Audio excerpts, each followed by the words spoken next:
Hello and good afternoon, everybody.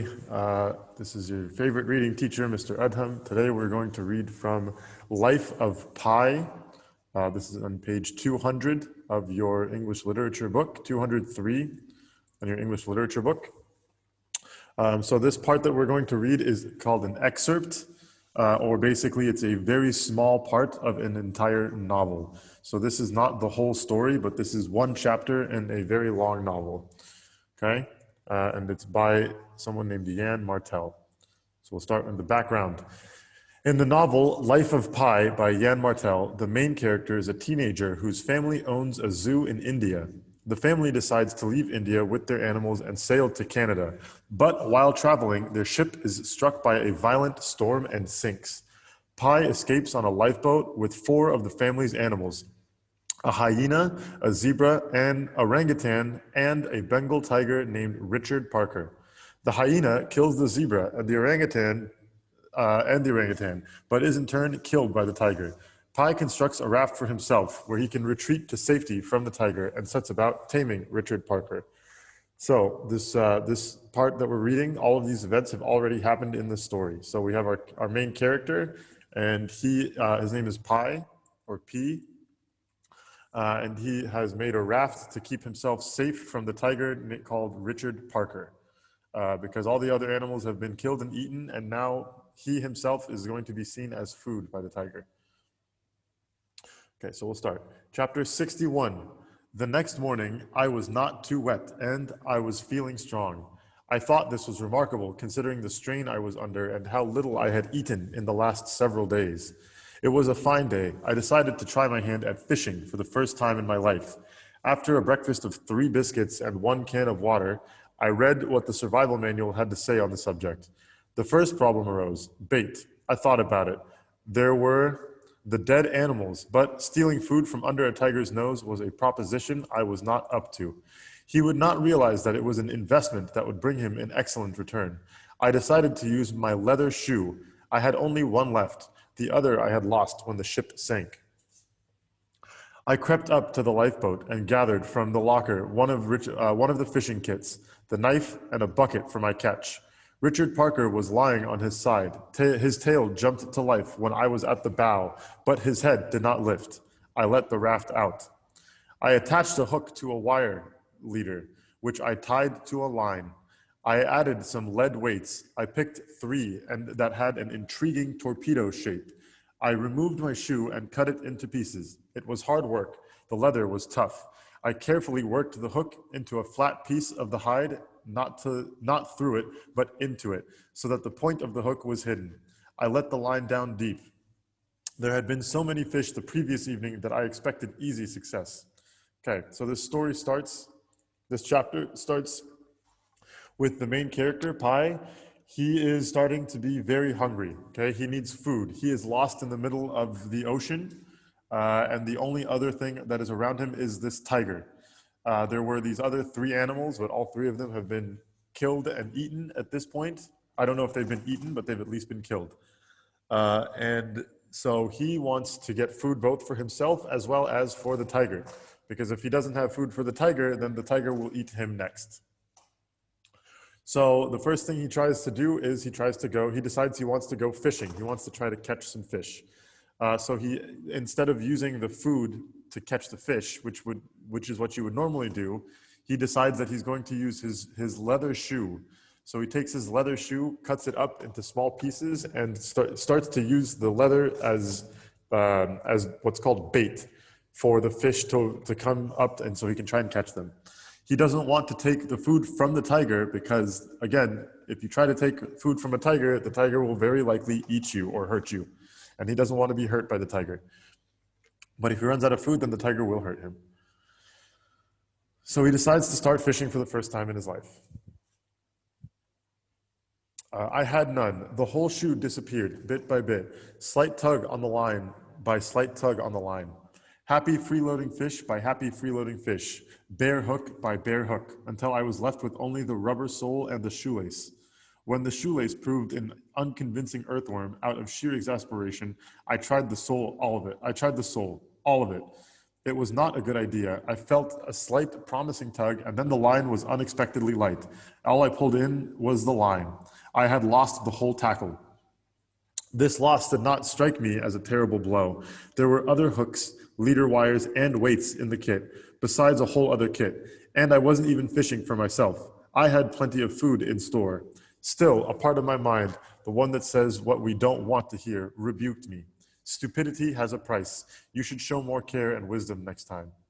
Okay, so now we find out that the main character, Pi, he's not even trying to find food for himself.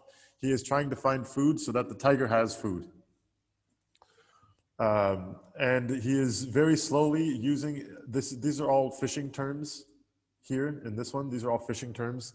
So if anybody has gone fishing, maybe you know what some of these are, but you need some kind of like a hook so that the fish can get caught. You also need some way of keeping the hook in the water and something to attract the fish so that the fish will want to eat. And then you need a way of grabbing the fish, and that's what the fishing wire is. So he ends up using a lot of these resources that he has and wastes it because he doesn't catch any fish. He loses the whole tackle. He loses everything that he could have used to catch the fish. And again, he has his own food, so he's only trying to catch food for the tiger. And then he says to himself, don't be so stupid. Next time, work smarter and work more wisely. Work more carefully. Later that morning, a second turtle appeared. It came right up to the raft. It could have reached up and bit my bottom if it had wanted to. When it turned, I reached for its hind flipper, but as soon as I touched it, I recoiled in horror. The turtle swam away. The same part of my mind that had rebuked me over my fishing fiasco scolded me again. What exactly do you intend to feed that tiger of yours? How much longer do you think he'll last on 3 dead animals? Do I need to remind you that tigers are not carrion eaters? Granted, when he's on his last legs, he probably won't lift his nose at much. But don't you think that before he submits to eating puffy, putrefied zebra, he'll try the fresh, juicy Indian boy just a short dip away? And how are we doing with the water situation? You know how tigers get impatient with thirst. Have you smelled his breath recently? It's pretty awful. That's a bad sign. Perhaps you're hoping that he'll lap up the Pacific and in quenching his thirst, allow you to walk to America. Quite amazing. This limited capacity to excrete the salt that Sundarban's tigers have developed comes from living in a tidal mangrove forest, I suppose. But it is a limited capacity. Don't they say that drinking too much saline water makes a man-eater of a tiger? Oh, look, speak of the devil. There he is. He's yawning. My, what an enormous pink cave. Look at those long yellow stalactites and stalagmites. Maybe today you'll get a chance to visit. Okay, so now here, Pi, the main character, he's having these thoughts with himself. He rebukes himself. This means that he's scolding himself and he is rebuking himself. This means that he is yelling at himself, basically. He's disappointed in something that he did. So he's punishing himself for being so foolish. He's rebuking himself and scolding himself. And then he thinks, what will happen when this tiger runs out of food? All this food is going to go bad at some point. The animals won't just stay fresh forever. Then the tiger is going to come after me. And also, the tiger is probably getting very thirsty. It needs water. Whenever any kind of creature or animal is thirsty or dehydrated, then their breath starts to have a very, very strong and bad smell. Maybe when you wake up first thing in the morning and you taste that really bad taste in your mouth, that's because you're dehydrated from sleep. That's why you brush your teeth. It helps to get rid of the bad taste. So when this tiger yawns, he can smell the tiger's breath and he knows the tiger is also very thirsty and the tiger is going to need water. So now he is thirsty and hungry. And so things are getting to look very, very bad.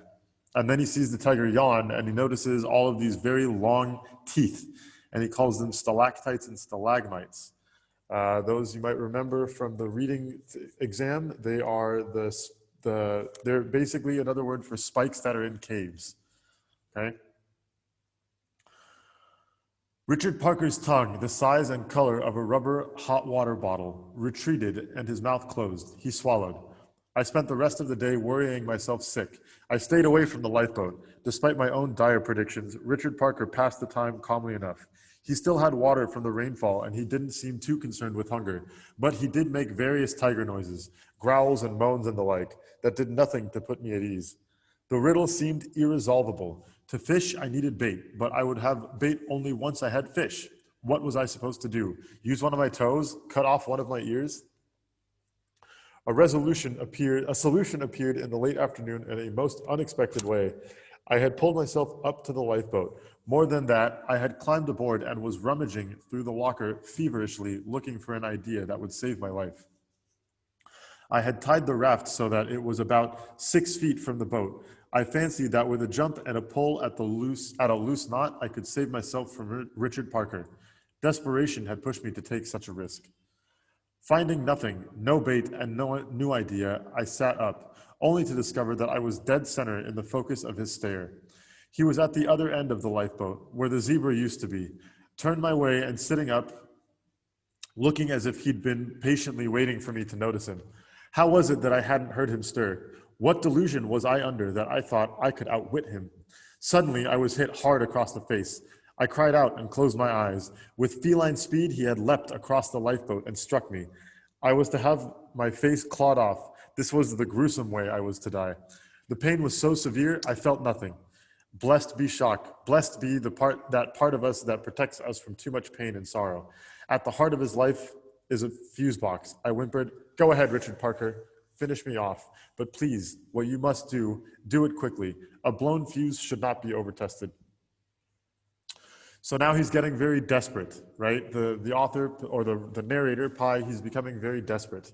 He is stuck in this sort of riddle that he cannot solve. It's irresolvable. There is no answer. There's no solution. He needs to catch fish, but in order to catch fish, he needs to already have fish. So what should he use to catch the fish? He needs some kind of bait. And then he says, should I use one of my body parts, my toes, my ears? What should I use? And then he decides that he will try to go and jump across from one boat to the other in order to get something from the boat so that he might be able to use it as bait.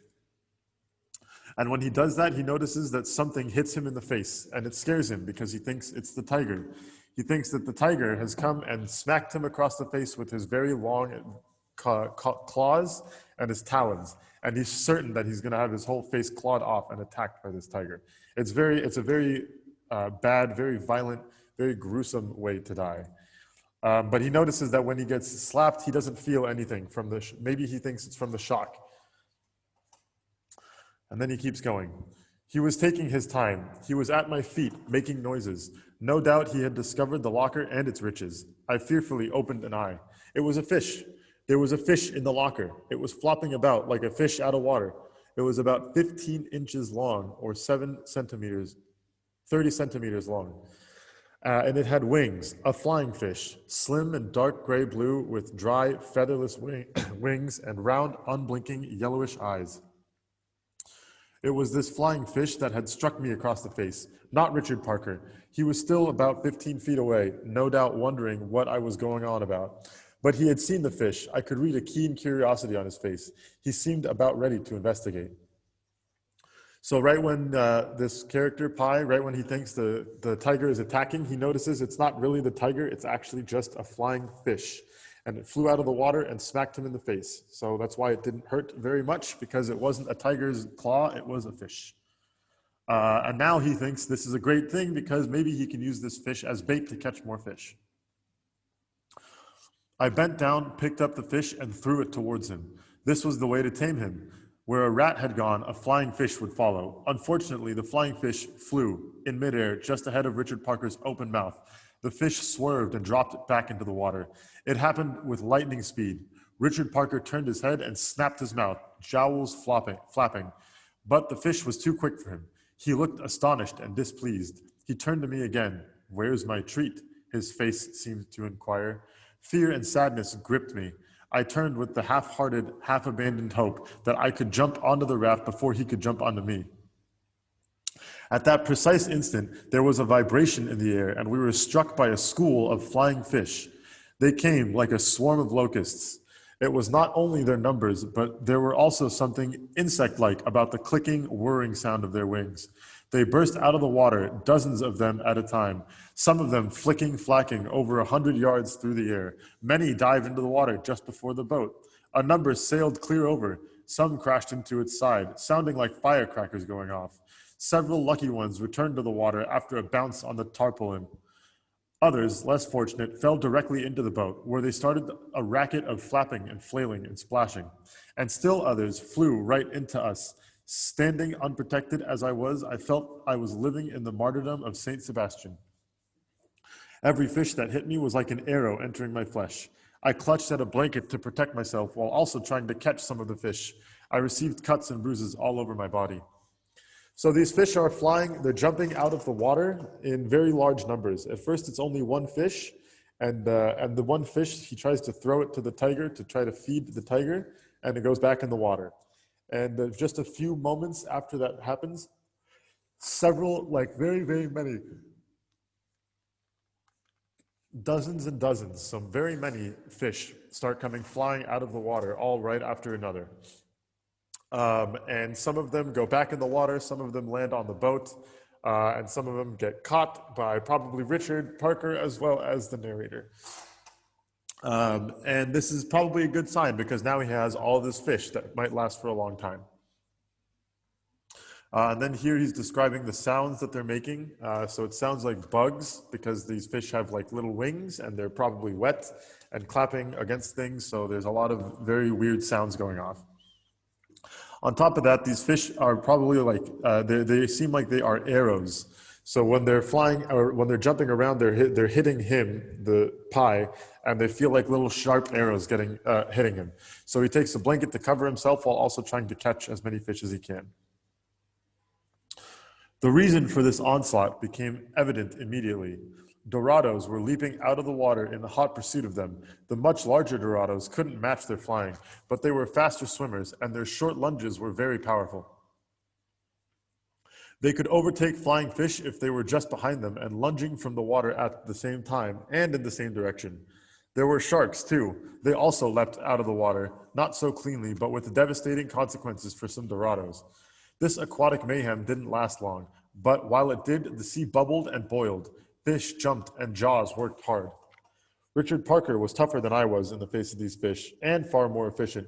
He raised himself and went about blocking, swiping, and biting all the fish he could.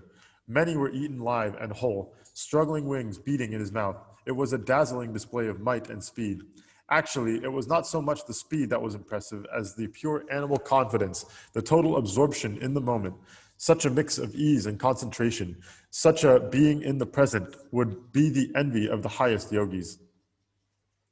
So now here he's watching the tiger catch all of these fish while they're in the water. And I guess these fish are being chased by another type of fish. I think a Dorado is probably another type of fish that is chasing these flying fish. And that's why they're all flying out of the water, because they're trying to escape from being eaten. But these fish don't know that there's a tiger above the water, so they are flying out of the water to escape from one fish and being caught and eaten by a tiger instead. Okay, and then the narrator says that what he's seeing is unbelievable. It's like watching something incredible happen in nature, where he's seeing a tiger catch all these fish as if it's like instinct, and it's just completely natural. And it's got this animal confidence, and it's, everything the animal doing is perfect. It's just working so very well.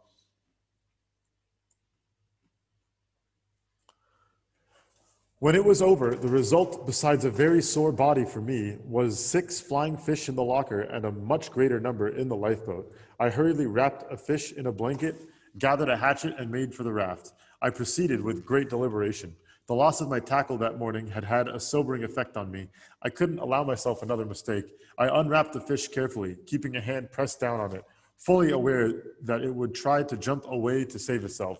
The closer the fish was to appearing, the more afraid and disgusted I became. Its head came to sight.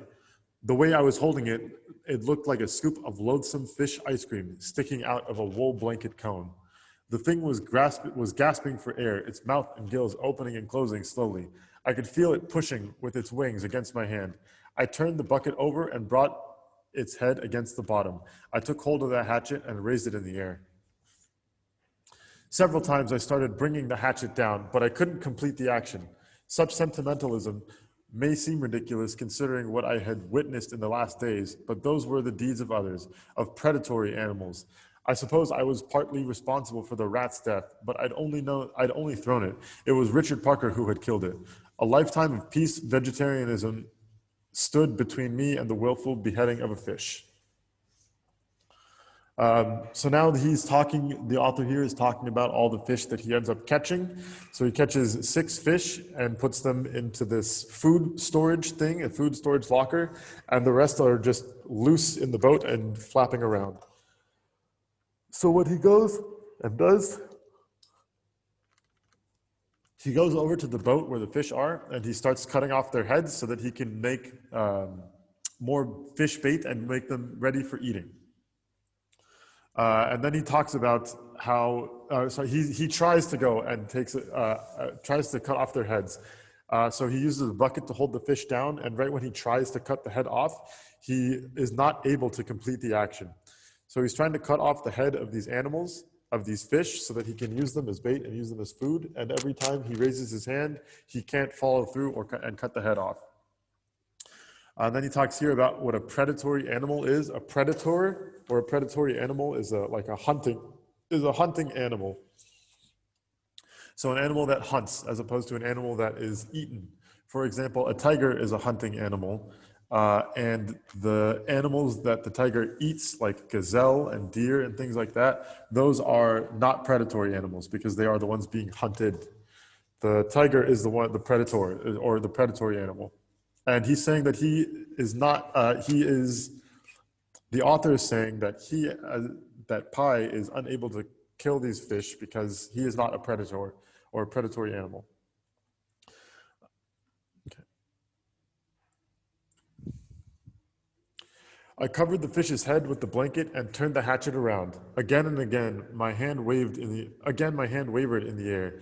The idea of beating a living head with a hammer was simply too much. I put the hatchet down. I would break its neck. Sight unseen, I decided. I wrapped the fish tightly in the blanket with both hands. I started bending it. The more I pressed, the more the fish struggled. I imagined what it would feel like if I were wrapped in a blanket and someone were trying to break my neck. I was appalled. I gave up a number of times. Yet I knew it had to be done, and the longer I waited, the longer the fish's suffering would go on. Tears flowing down my cheeks, I egged myself on until I heard a cracking sound, and I no longer felt any life fighting in my hands. I pulled back the folds of the blanket. The flying fish was dead. It was split open and bloody on one side of its head and at the level of the gills. I wept heartily over this poor deceased soul. It was the first sentient being I had ever killed. I was now a killer. I was now as guilty as Cain. I was 16 years old, a harmless boy, bookish and religious, and now I had blood on my hands. It's a terrible burden to carry. All sentient life is sacred. I never forgot to include this fish in my prayers. So this boy, Pi, he's struggling to try to kill this fish because he thinks that if he kills the fish, it will make him a killer. The way that he lived in India, every life is sacred. The life of every animal is sacred, and it's a good thing. So he's always been a vegetarian. He's only ever eaten plants. But now he must kill this fish because he has no choice. If he wants to survive, then he needs to make sure that the tiger has food. Otherwise, the tiger will eat him and he will not survive. So with this fish, it's the first time he's ever killed another animal, but he breaks the fish's neck after a few tries and then thinks to himself that he is a killer, he's a murderer. And he feels very guilty. He feels very upset and very sad. After that, it was easier. Now that it was dead, the flying fish looked like a fish that I had seen in the markets of Pondicherry. It was something else, something outside the essential scheme of creation. I chopped it up into pieces with the hatchet and put it in the bucket. In the dying hours of the day, I tried fishing again. At first, I had no better luck than I'd had in the morning. But success seemed less elusive.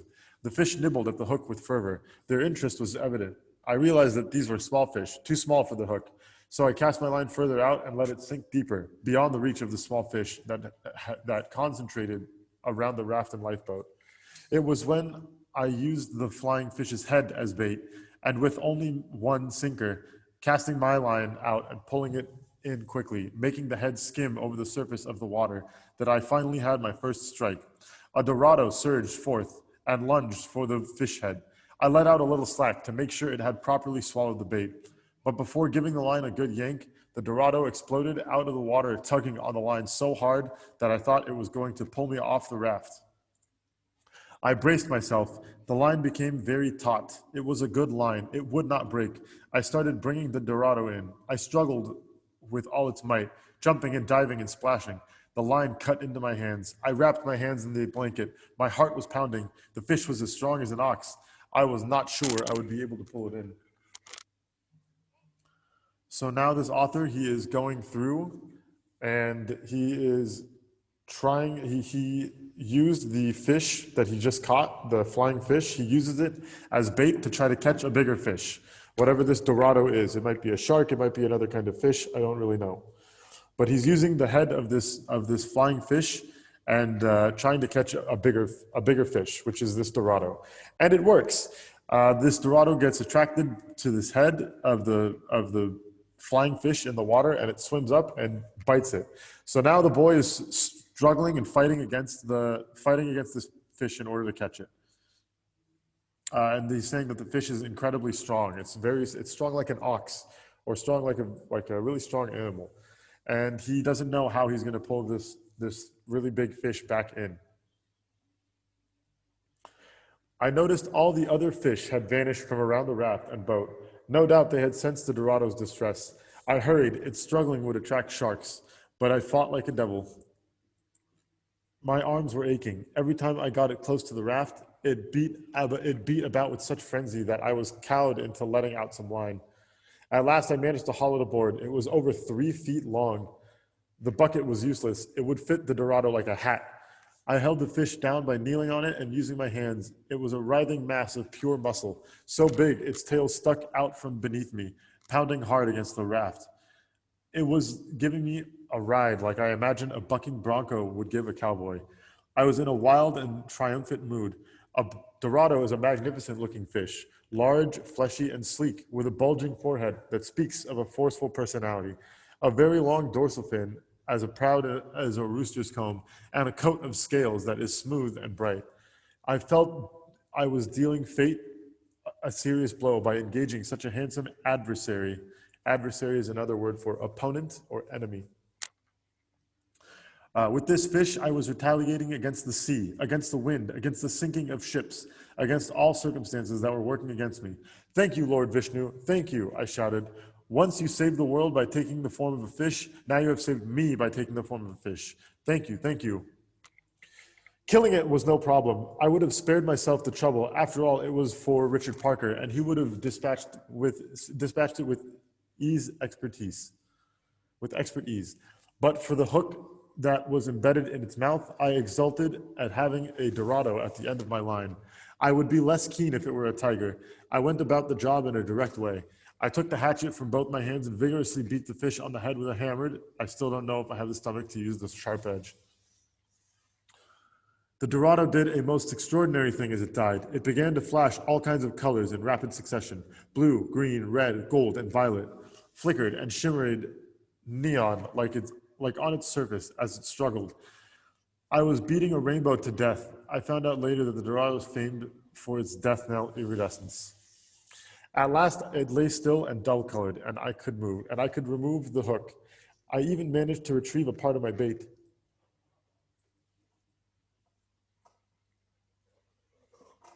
So now at this point, the author, he was successful. He finally is able to, he uses the backside of his hatchet or his axe to beat the head of this dorado fish until it's dead.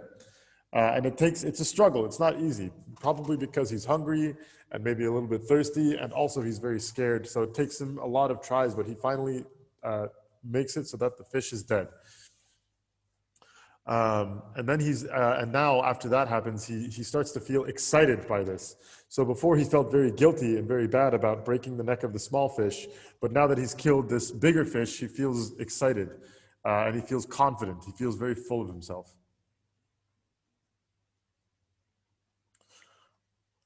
Okay, it was with a hunter's pride that I pulled the raft up to the lifeboat. I brought it along the side, keeping very low. I swung my arm and dropped the Dorado into the boat. It landed with a heavy thud and provoked a gruff expression of surprise from Richard Parker. After a sniff or two, I heard the wet mashing sound of a mouth at work. I pushed myself off, not forgetting to blow the whistle hard several times to remind Richard Parker of who had so graciously provided him with fresh food. I stopped to pick up some biscuits and a can of water. The 5 remaining fish in the locker were dead. I pulled their wings off, throwing them away, and wrapped the fish in the non-consecrated fish blanket. By the time I had rinsed off my blood, cleaned up my fishing gear, put things away, and had my supper, night had come on. A thin layer of clouds masked the stars and the moon, and it was very dark. I was tired, but still excited by the events of the last hours. The feeling of busyness was profoundly satisfying. I hadn't thought at all about my plight or myself. Fishing was surely a better way of passing the time than yarn spinning or playing I Spy. I determined to start again the next day as soon as there was light. I fell asleep, my mind lit up by the chameleon-like flickering of the dying Dorado. Okay, so this is probably a Dorado fish, I think, here, or maybe it's a flying fish. This is probably a flying fish in this picture. You see how it has wings? These are not just fins, it's wings. Or it could be the Dorado. I'm not sure which fish this is. This could be the very large fish that he fed to the tiger. But at the end, he realizes that what he's doing by fishing and capturing this fish and killing it and feeding it to the tiger is a very exciting and fulfilling way to live. Better than playing games and just doing nothing, because now he feels like he's doing some real work. He caught this fish and he's able to feed the tiger, and he reminds the tiger even that he, as a human, is important so that the tiger can eat. He tries to do this so that maybe the tiger won't be so quick to attack him if he does run out of food. So the tiger gets to eat and the boy gets to continue living. And this is all about survival.